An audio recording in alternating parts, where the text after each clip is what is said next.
So what are we all doing here again? That's a great question.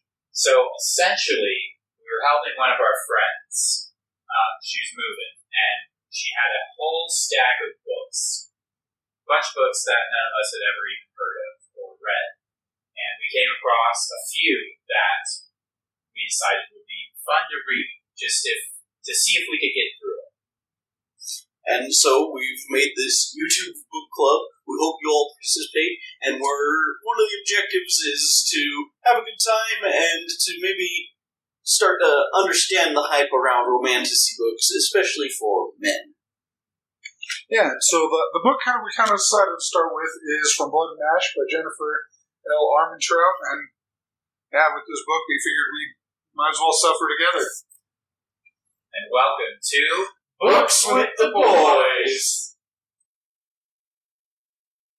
And so now, before we begin, we just wanted to say this is for entertainment purposes. We're just trying to have a good time. We're not trying to put any hate out into the world or really insult anybody. So we're hoping you'll come on this journey with us and have a good time. Alright, so chapter 1, opening line. They found Finley deceased just outside the Blood Forest, dead. Very intriguing. They don't mention Finley for the entire rest of the chapter, so we don't need to worry about any of that. So the main character, essentially in some sort of bar, she's got a mask on, trying to hide in the corner. Just bar stuff. She's the maiden, apparently, so very religious role, supposed to be pure, etc.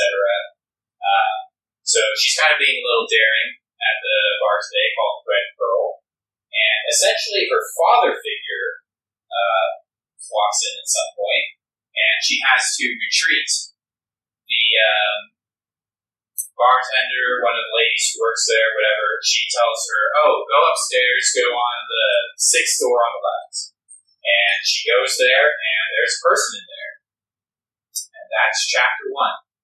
Alright, let me see the book. I got an issue from page 1 that I think deserves to be discussed. So, just let me get to there real quick. So this sentence has been bothering me this entire time. It says, "But these men were fine when I reached out my senses to avoid those in great pain." And basically why that bothers me is how do you reach out to avoid? It doesn't make any sense to me. Especially when the other parts of this chapter talk about how she reaches out to connect with people. So why it doesn't make any sense to me. Yeah, and it's kind of funny because she's like introducing her power, like, she can reach out and feel other people's emotions, but then she's also avoiding them. Like, it doesn't make a lot of sense to me. Yeah, I get why you would want to overall avoid that. That'd be like too much input, but just in that instance, what was going on? Reaching out and avoid are just two opposite than using the same sentence like that. Yeah. Yeah. Another thing that was super funny, so there's just this random character and his name's Eric, and you think, that's normal. No, it's A-I-R-R-I-C-K. Eric. I just thought that was kind of funny. Great guy, apparently. I mean, the spelling of all the characters' names is like some mom from Utah. So, but I didn't know what Eric was. I'd spell like that. Real life? Wow. Let's see. So, a couple pages later, she's just at the bar. Let me see if I can find where it says that. Okay. So, she's having this internal monologue about death and emotions and etc. And then suddenly it just says, another poor hand was dealt, and I played enough cards with Ian to know there was no recovering from the ones I held. First of all, I have many things to say about this, but since when is she playing cards? Yeah, that is a very fair point. We are 4 pages in. It has not mentioned anything about cards, and suddenly she's just been playing a hand of cards this whole time? Like, is she just sitting there still? Like, what are the other players thinking while this is happening? I totally, you bring it up. Like, I thought until that came up that she was, like, hiding in a corner or something. Yeah, just like kind of like spying on everybody, but yeah, she was in the card game. I totally forgot. Yeah, that kind of spaced my mind too. Apparently, it spaced the author's mind, but I mean, and then the second point, Ian.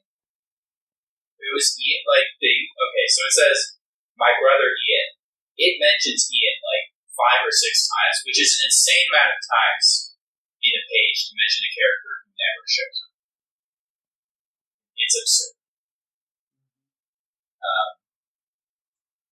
Do you guys have any other thoughts about that scene? About the following scene. Let's go with following. Okay, so the following scene.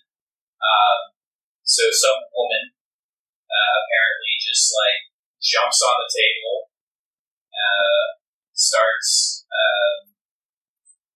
I don't know, like offering. Yeah. She's just offering herself essentially. I was trying to think of a better way to say it, but yeah. And then she's just like, "Oh, who wants to win me tonight?" And so very salacious. Yeah, lovely lady. My favorite part about that is when it says on page 19, her body formed a sensual curve. One curve, just one sensual curve. So in my head, she's just going full banana mode, like one curve. Yeah, I don't know. I don't know about that one, but yeah, that was kind of fun. And let's see. So I mean, I will give it this book. I guess it just jumps right into the whole romanticy thing. It doesn't really. It's not disguising what it is like some of the other books I may have heard about, where like that only comes later. This one was just like, yeah, I know what I am. Yeah, I mean, you can give it points for that. Yeah, I respect it. I mean, we'll get to it in the following chapter, but yes. You know pretty quick right away what this book is about. So whether or not it's for you, it is for us. That's why we're reading the bear. So, I don't know. It's a little bit later when Victor comes in, and she starts talking about how Victor's her bodyguard, and he's like a fatherly figure. Gives about a half-paragraph description of their relationship, and then talks about her other bodyguard, and then he gets a line. I don't even remember his name. Yeah, I kind of forget he's there. And then it goes into Hans. I don't know. A previous bodyguard who just randomly died in his sleep, but they go into a full paragraph talking about how he died in his sleep. They give more about the guy who died than the characters that are actually there in the room, and I was just... It took me off guard. Very inconsistent with the opening line. That's just like, they found Finley dead, and that's it. Yeah. But, yeah, this chapter, great chapter, really easily one of the top 3 chapters. I had more, but maybe we should move on, not be harsh. One of the things that I found interesting was she's having this internal monologue. She does eventually stop playing in the card game, which is good because apparently she's just sitting there doing nothing all the time. And she says, "So I can be anyone tonight." Now, that is not true. That has never been true at any point in time, in any situation. You can't just be anyone tonight. I just don't like it because it's not true. I don't know if you had any strong thoughts about that, but I'll get into that on the next chapter. Yeah, I mean, actually. I feel like the only one who could ever say that would be like Mystique from X-Men. Who can actually shapeshift. Yes. So like, this woman, just because she has a mask on, does not mean she could be anyone. Can we talk about the mask a little bit? So everybody in this club are wearing domino masks, and I had to look it up. It's like a superhero mask, and it just kind of covers your eyes. Which at first I was going to be like, oh, that's kind of dumb, but you know what? Superheroes get it. Get the creative suspension of disbelief, so I'll give them here. But then it talks about her outfit, her uniform, her uniform as the maiden, and it covers the exact same amount of space, and she's thinking the mask is going to hide her. To me, it just makes her more recognizable than if she didn't have a mask. Because all they know is her lower face anyway. That looks really familiar, whereas if you just, freewheeling it. Yeah. Or cover the bottom half of her face because nobody knows what the top, I don't know. It's just, that's how I would hide my identity. Well, she's supposed to be this super mystical figure. She's not supposed to be. Yeah, I think it says somewhere 4 people know what she looks like or something weird like that. There's very few people. Yeah, no one's seen her actual face, but people like you were saying have seen her underneath the mask, and so the whole idea of using, and it's not even a full mask because it's a dominant mask. It's not hiding her identity at all. Just makes me think of the Ninja Turtles. Recognize they don't need a mask because they're the only mutant turtles running around. Well, she's the only maiden, right? Well, the Ninja Turtles is different. That's how you tell them apart. That's fair. But, I don't know. On the point of her being the maiden, it never goes into any degree of why that's important.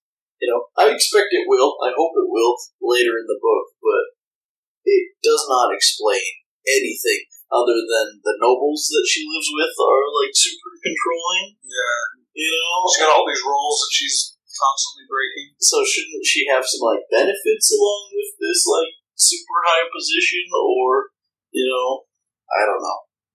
Apparently not. I hope it explains it at some point. Definitely not.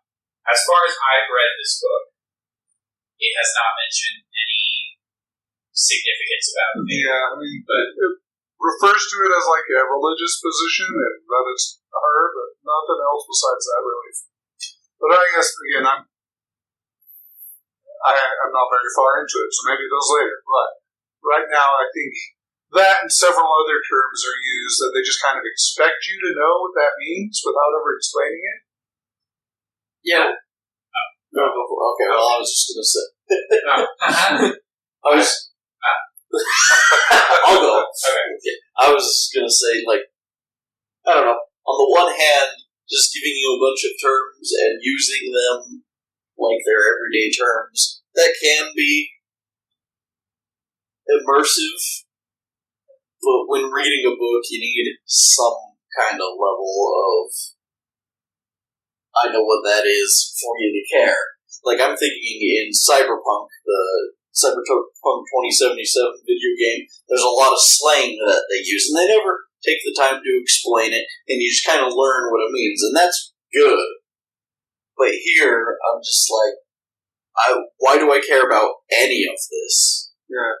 I think, that brings me into my point, which is just a quick note for the audience. We are reviewing this as we read. We have not read the entire book yet. This is true. We're only a few chapters in. But this is meant to be the first book that you read out of this series. There's a prequel series, and it's part of a series, and then there's a sequel series. This is meant to be the first one you read, and all these lore terms are not in context. You can't get context clues to figure out what any of this means. So it's something. Oh, and we don't even know what her name is yet. We do not. Although that's true. She is the maiden, the chosen. Apparently a tragedy. So, I agree. Yeah. Is it the first chapter where it starts talking about the dissenters too? Or is that that's the woman she meets tells her what room to go to. Yep. She talks about how she believes she's part of that group, the dissenters. And all we really get about that is they don't like the king for some reason. Yeah, so far I'm totally on the dissenters' side. Plus they follow, if I'm remembering right, his name was Prince Castile, and he after his name is dropped as Prince Castile, he just gets called the Dark One after that. And that goes hard. Alright, that goes hard. I like that. Start calling me the Dark One, alright? No, don't do it. Alright, Dark One.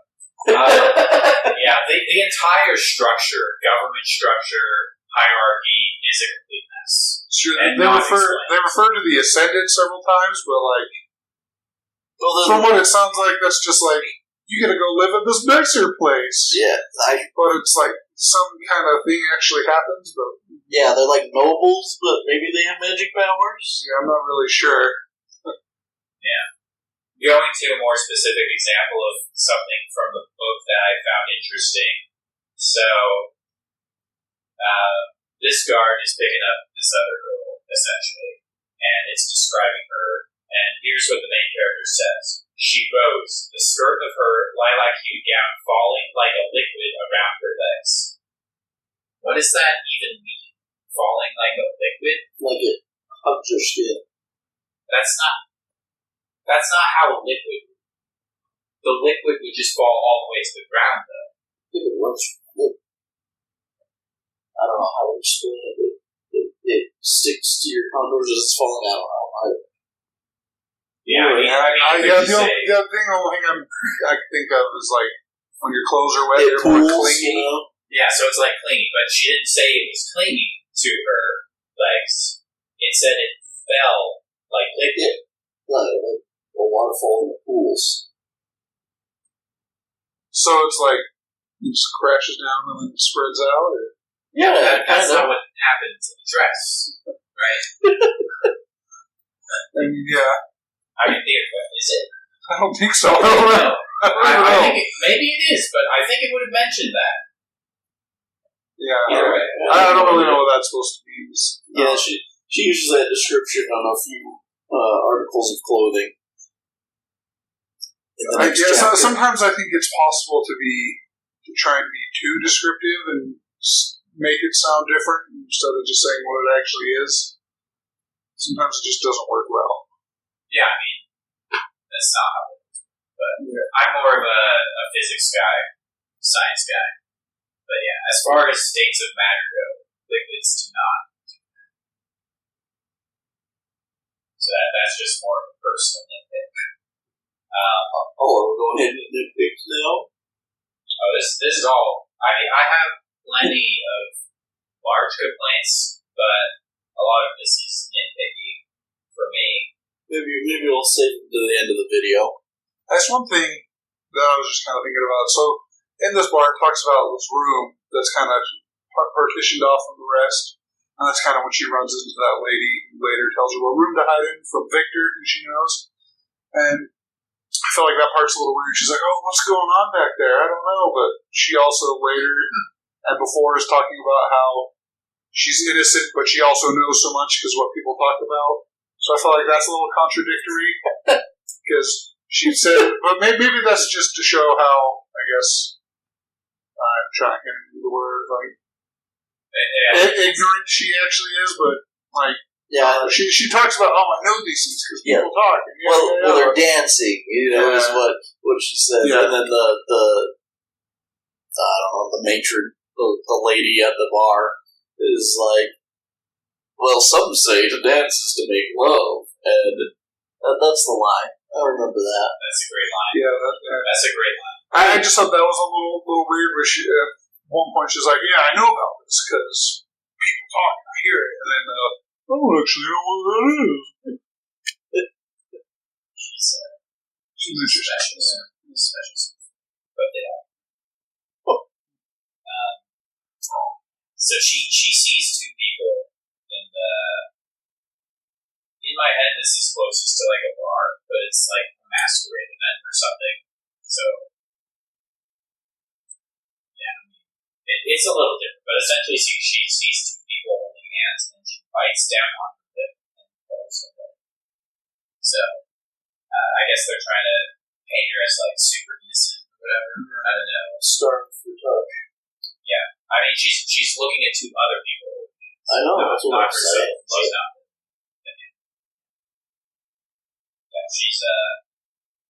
She's really weird. And I think at this point, probably most people are just like looking at her. Why is she here? Yeah. Or they're just not paying attention to her because they're preoccupied with everything else going on. Oh yeah. She is so creepy too. I forgot about this part. She is just like staring down these couples like in rooms, just like. Which is probably why like people playing cards with her didn't really like her. Yeah, I mean, she's being a laser total free. She's being a total. But she don't get out much, but she also talks about how she sneaks out all the time. So I don't know which one it is. Does she not get out much, or does she leave all the time? Oh yeah. Oh, this is about the same part that's like some say that's dances. So she's talking about the music. Like, I honestly don't know. I assume it's a live performance, but the setting is kind of strange as they meant. It seems like a medieval setting. They do mention electricity. Yeah, they mention electricity. Yeah. And then when she's going up the stairs later, it's oil torches or something like that. So I don't know. Maybe they've got both. Maybe it's to reflect like a state of poverty, and they're just kind of half and half. I'm not really sure. I don't know. Maybe it's just a fantasy thing. Yeah, huge disconnect in like the technology of this universe.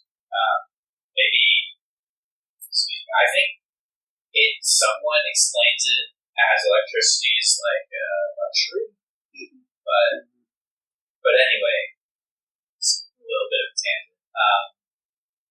So I'm not sure if this music is a live performance or like on some sort of. And I would assume it was live performance, but she says, so, right before that, she says she gets the feeling of being watched, which is, to me, just so ironic, given that she spent the first several 10 pages of this just like staring down people in a bar. But then, yeah, it says, and she's talking about music before. It was deep, thick, slowing, and then speeding up. It was sensual. Are you sure she thought about this? Yeah, because it says the music was. And then all that stuff. Okay. Yeah. Sounded like music. Yeah, music for sure. I mean, either way. I mean, I understand it's like a euphemism, but still. Like, what sort of music are you listening to that's thick, sex? I have no idea. A gong. They got Kenny G in there. Yeah. Like very sensual music, very thick music, very deep music. See, deep and sensual will go together to me. Like, it does say it's the heavy thump of a drum. Yeah. So it's just thicker, like. How does music get thicker? And more, I don't know. more bass. Yeah, I guess you turn up the bass and it's a thing. Maybe the acoustics of the building. Yeah, I don't even know that I'm reading the right book anymore. I totally spaced there being music being played at all. Yeah, there's a lot of things that are forgettable about this book. It mentions it for like half a paragraph just to say that it's super thick, deep, and sensual, and then it never brings it up. So, hooray for that. Not sure why that's in there at all. Okay. But yeah, it is in there. So, and it's good. Setting the scene, I guess. Absolutely. So how'd y'all feel while reading this? I was questioning my life choices. Yeah. I had to reread it a few times just to make sure that my eyes were seeing what my brain was telling them. So confusion. That's what I got to. I was mostly confused. But maybe that's what we're going for. Because it is like a first-person perspective. I guess the more confused you are, the more you're going to have to read it so you know what the hell's going on. I don't know. Yeah, that I'm trying to find the exact spot. I think it was on this page. I had to get up, grab a drink, and then read the whole thing again just to make sure I understood. Which, thankfully, I feel like I understand it on paper, what it means, but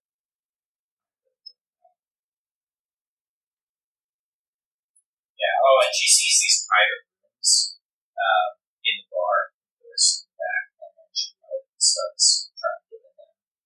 And then that's when she's like, There's the first. yeah. And that's when she drops the, dancing is like making love, essentially, line. So. And then, later, it's like, go to this room, it should be empty, and then it's just not.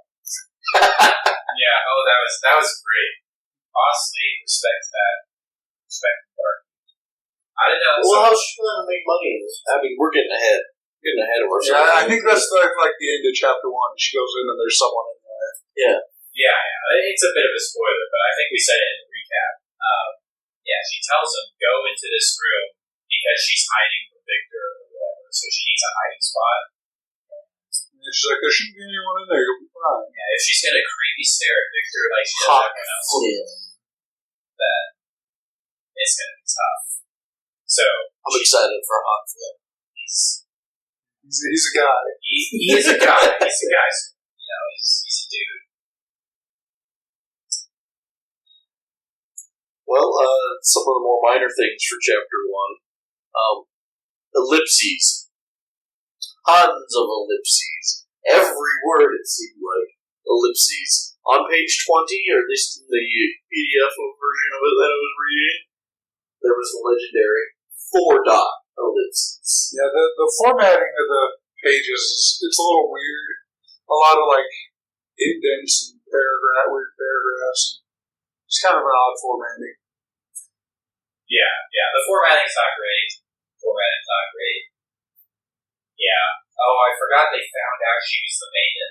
Oh yeah, the lady that's in the room just instantly knew, which I think goes along with your theory of how the mask isn't hiding anything. Yeah, it's like what it already hides. Yeah. She mentioned once, maybe she's a seer, but it never goes into that ever, or you never hear anything about this woman ever again.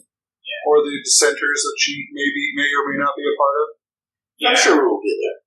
And she, in this interaction, she's just the worst negotiator ever because she lists 10 reasons why the lady should immediately turn her in for being the maiden, and she's like, "Oh, you get so much money and fame and power and fortune." And I'm just reading this why are you telling her this? I had that same thought. You're an idiot. Why would I turn you in? She's bad at no reason. It's rough. It's rough. Yeah, and then she talks about, she's a dissenter and whatever.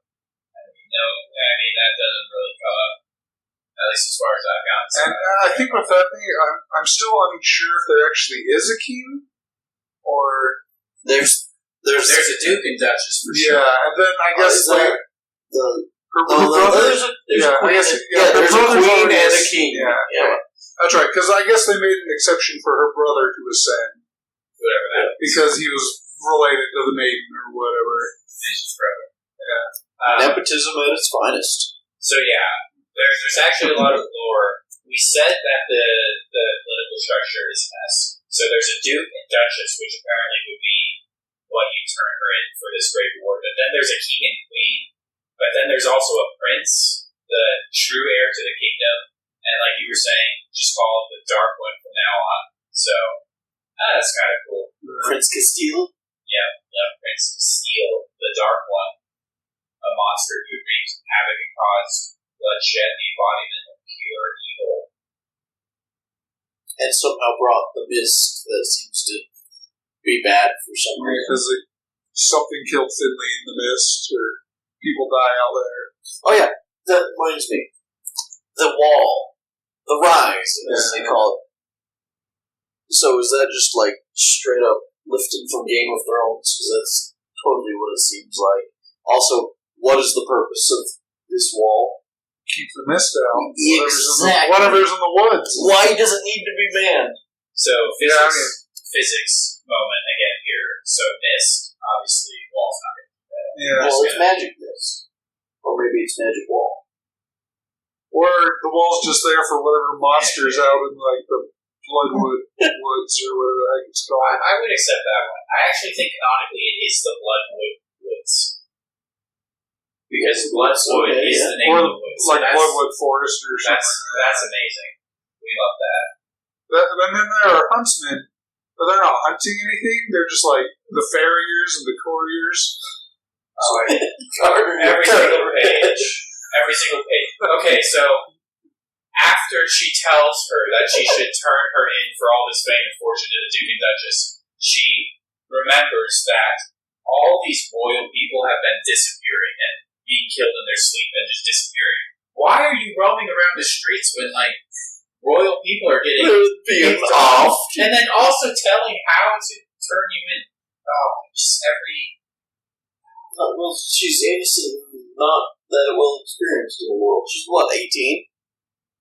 I think she's she is. I did. She's 18. Canonically, she's 18. Well, it says she's 18. It's like the third paragraph. Oh, does it say? I only remember it because it says at some point she's going to have her 19th year or something. Oh, yeah, and they ascend at 19 or so. I don't even know. Still don't really know what ascending is or why it's cool. But we may get to that. We may get to that. We may find out what ascending means. It's very important to the plot. We don't know anything about it, obviously. They do mention it a lot, but yeah, no idea what it is. The character doesn't know anything about it either, apparently, somehow. Like, even though her like brother and a lot of people have died. Yeah, and apparently, like, she hears all this gossip about, like, people go into the red, whatever. What was it? I can't remember. Whatever this bar is called. Yeah, Red Pearl. And then they talk about all their, like, adventures there, but then, like, the main religious thing that's ascending, no, you can't hear any rumors about that. Yeah, like, and then maybe it's only a nobleman thing, so they're not fucking it. It's like, slum. Nobles usually talk more, is what it said. That's true. That's true.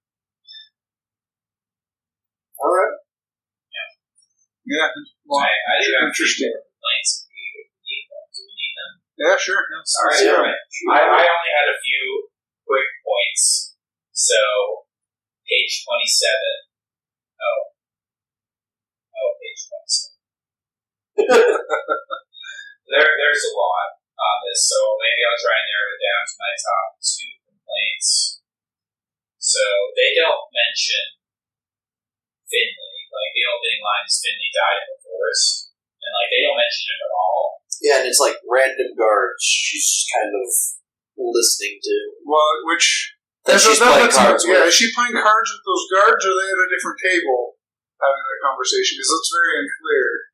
But yeah, at first it sounds like she's just kind of sitting there listening to people. These guards are like, oh, don't talk about that, or in the presence of a lady. And then later it's like... playing cards, so I think she's playing cards with these guards, but she obviously doesn't have like a deep relationship with them. Anyway, just because Finley comes back up. Yeah, still talking about this seer woman. Don't know what a seer is. And the dissenters. Yeah, and then she might be a dissenter. And then she's like spiraling in her head. Like, I can't fathom how anyone can support them. Not with the Atlanteans. What the heck are Atlanteans, by the way? And, like, what a great... It actually explains that. Atlanteans. But, like, much later. Yeah. It explains it eventually. So, this is, like, one of the few that get explained later, but you could explain it now when you bring it up instead of just, like, saying that. But then it's like, oh, she's probably the one behind Finley's death and my parents' death, and I'm like, I highly doubt that. I highly doubt that. Yeah. My issue with it is that now she's taking Finley's death so personal, and it wasn't like, who was he to her? Nobody. You know, like, if it wasn't for these dirty rebels, Finley wouldn't have died. And I guess with the name Atlanteans, are they going to be like mer people? No. I mean, I don't think there will be. No, they don't. But the name Atlantean owns the lost city of Atlantis. They're from Atlantia, which is a city that was destroyed. It explains what, like, the next... Yeah. I remember that because I was wondering the same thing. Oh, yeah. It just seems like an odd choice of name to just randomly Oh, use. speaking of Macedonia. What is that? Is that That's like where the city? the capital, Or is it the country? I think it's Because the country is Oh. the Kingdom of Solace, so I think it's like the city. And I do take issue with naming it Macedonia when it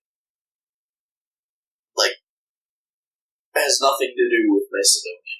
Yeah, I mean, like that in Atlantis, like you couldn't come up with your own name. You just like pick random names from like history or lore, or, like the actual world. It's like, yeah. I mean, I don't. I just And like, it seems they're not even from like the same origin. Like things have Greek origin or Latin origin or whatever. Like these are just completely random. Yeah, it's like I was saying, it sounds like she just like went to this like list of names from history and like just picked two random ones. and that's why I can remember the kingdom's name, because I actually like the kingdom name, the Kingdom of Solace. That's pretty good. Yeah. Solis. Yeah, that's pretty good. I mean, I think there's a Pokemon called Solis, but sure. Oh, I mean, there's all sorts of Pokemon. Yeah, there's thousands of them at this point. Yeah, I mean, you could variants, but at the end of the day, like that doesn't change. Just copy.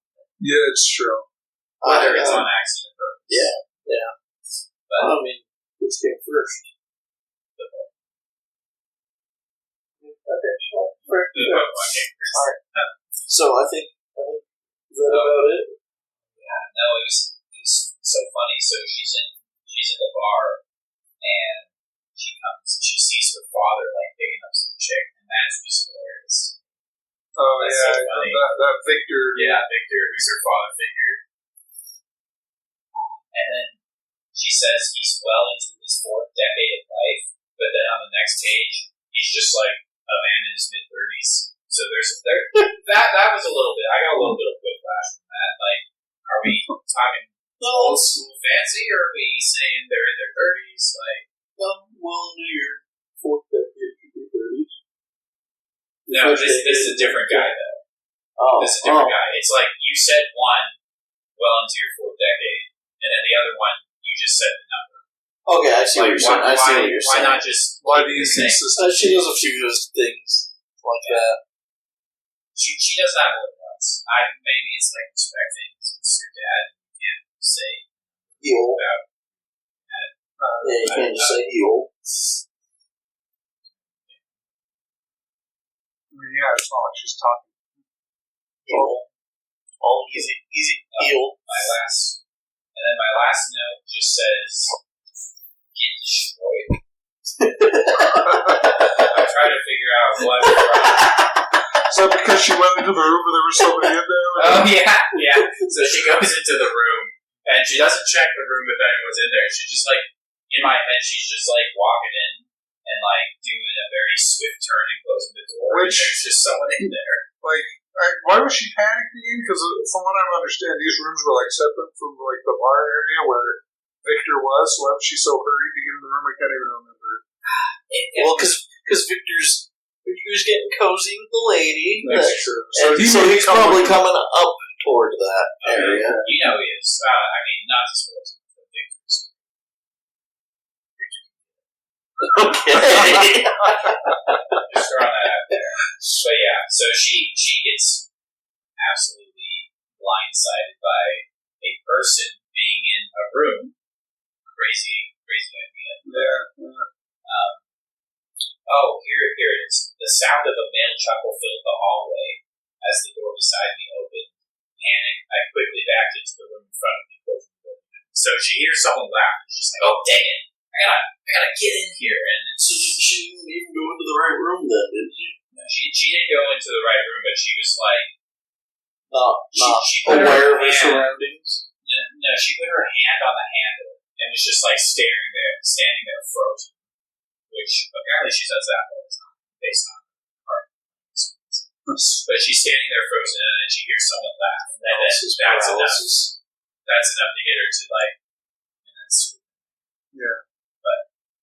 Yeah, so I feel like we've covered this, yeah? Yeah. Good. Chapter 1 was great.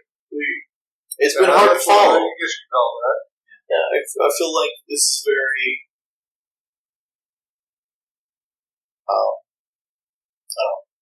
We're jumping all over the place. Like, follow the thread in your mind. What's the phrase for that? Yeah, anyway. It's episode 1. Yeah, we're jumping all over the place. So before we move on, I think we should say what we liked about Chapter 1.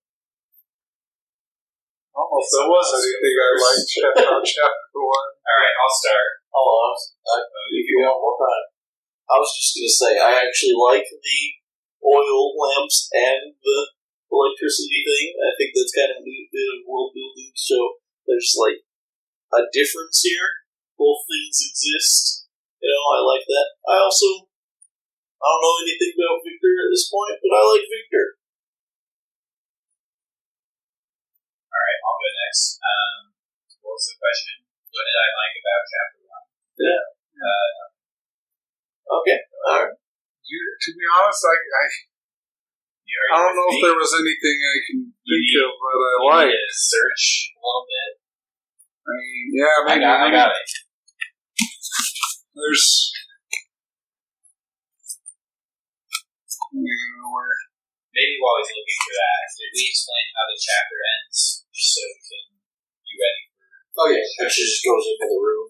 Yeah, and so someone's like, well, this is unexpected, and it's clearly a guy. And, yeah, he's just in there waiting. Yeah, I can't really think of anything specific I really liked about Chapter 1. It's been a little tough for me to actually read this. I mean, yeah, and it wasn't the worst. It wasn't the worst.